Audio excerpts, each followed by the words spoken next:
Blessings, God family, to juice or to blend? That is the question. We're going to solve it right now.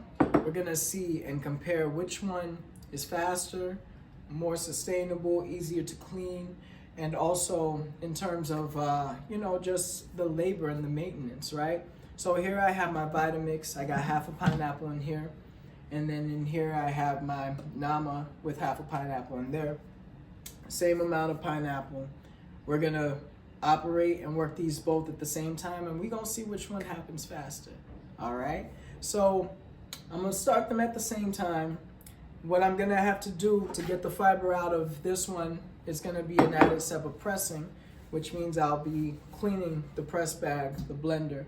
Whereas the juicer, I'll just be cleaning the juicer. We're gonna see in terms of timing how we do.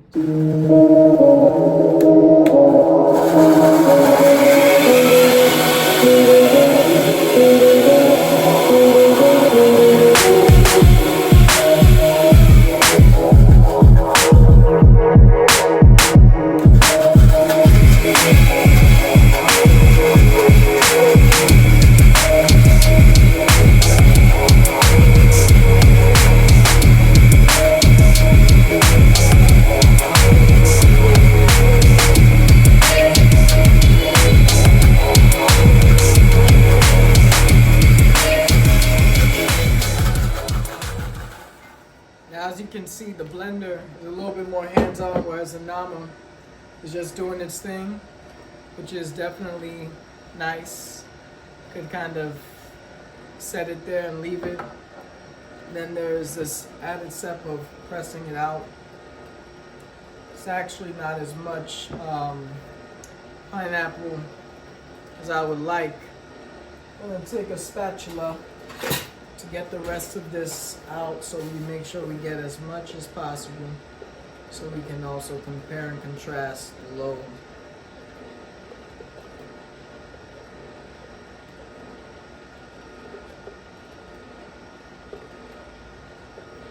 So yes, y'all, when juicing, a lot of people say that you need your fiber with the fruits. Well, some people, for one reason or another, may not be able to eat.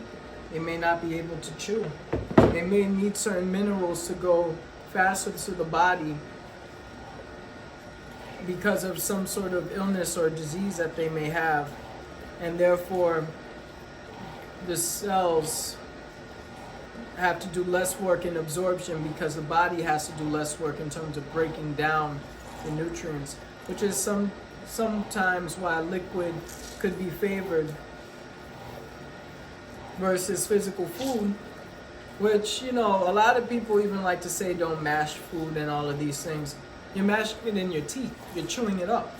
So I don't really overstand that concept, but if you're looking to really eliminate waste and detox and also do a fast for spiritual reasons and implications, then juicing is actually a great way to go. But of course, fiber is great, and we definitely don't want to undermine the power of fiber, but also shouldn't undermine the power of H3O2. So technically I'm done with the blender, and the pressing, which I expected. There is this piece that I threw in after the fact, right?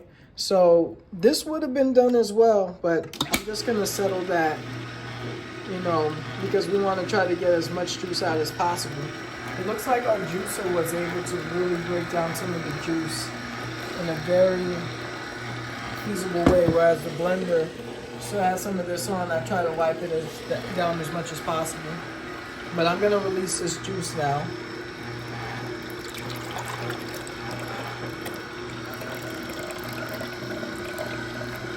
It's beautiful. So thanks to this Nama cup, we're going to be able to measure how much we have. Now I know that even in the actual juicer itself, which is something I'll tell you all, a little trick, there's pulp that's still up in here. So either way, if I wanted to get the most out of this, like even some of this pulp that's coming out, not all of it's coming out, but even the stuff that is coming out, there's still a lot of water in it.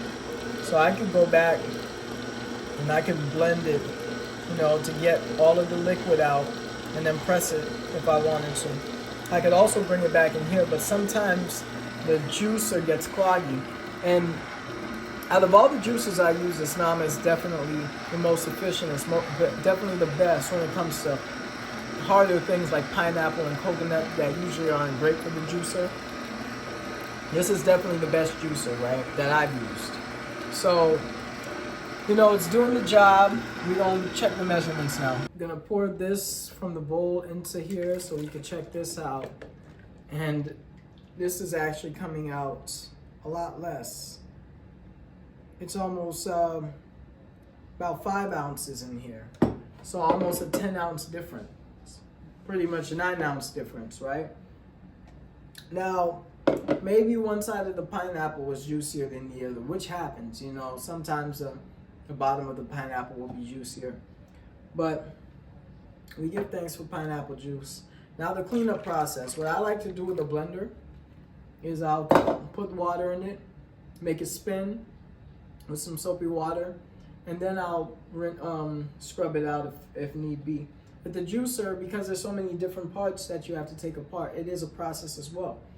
Then with the press bag, you do have to scrub it. Some people like to put it in the washing machine, and then you could freeze dry it. The freezing will keep all of the bacteria off of it and also mold from growing.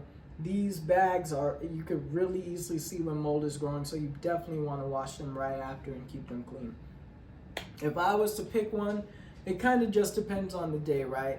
If I'm looking to do something quick and I never want to leave my juicer dirty, I'd probably go with the blending method. Then I could leave the press bag in a bowl of soapy water to soak.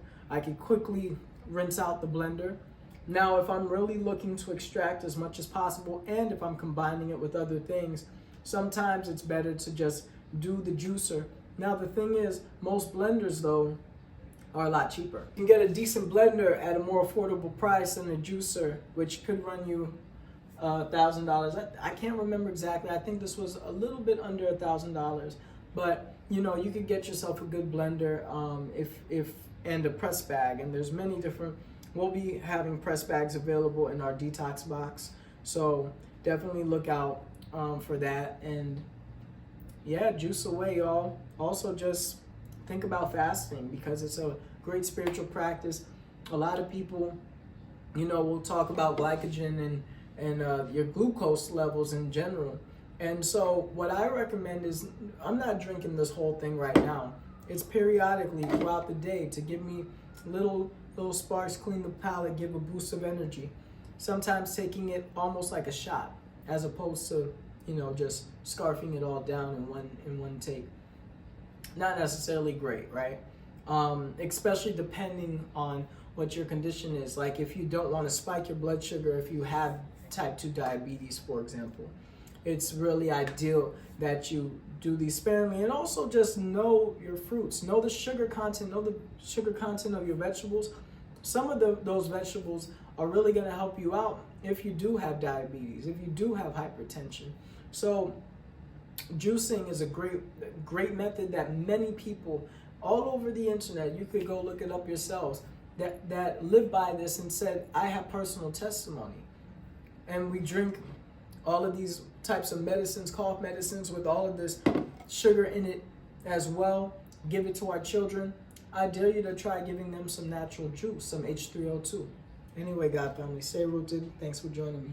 I am Root Scott of Ageless Living. Bless.